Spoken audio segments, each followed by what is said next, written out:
രണ്ടാമത്തെ ഹെലികോപ്റ്റർ പ്രമാണത്തേക്ക് എത്തുന്നു.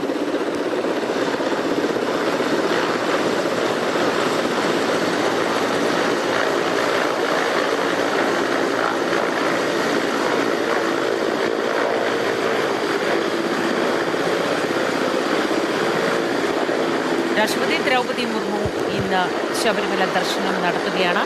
അതിൻ്റെ ഭാഗമായി ഉദ്യോഗസ്ഥരെയും സുരക്ഷാ ജീവനക്കാരെയും വഹിച്ചുകൊണ്ടുള്ള ഹെലികോപ്റ്ററുകളും രാഷ്ട്രപതിയെ വഹിച്ചുകൊണ്ടുള്ള ഹെലികോപ്റ്ററും അല്പസമയത്തിനകം തന്നെ മൂന്നും പ്രമാണത്തേക്ക് എത്തും. രണ്ടാമത്തെ ഹെലികോപ്റ്ററാണ് ഇപ്പോൾ പ്രമാണത്ത് എത്തിയിരിക്കുന്നത്. CK അഭിലാൽ വിവരങ്ങളുമായി തുടരുന്നുണ്ട്. അഭിലാൽ, രണ്ടാമത്തെ ഹെലികോപ്റ്ററും പ്രമാണത്തേക്ക് എത്തുന്നല്ലോ.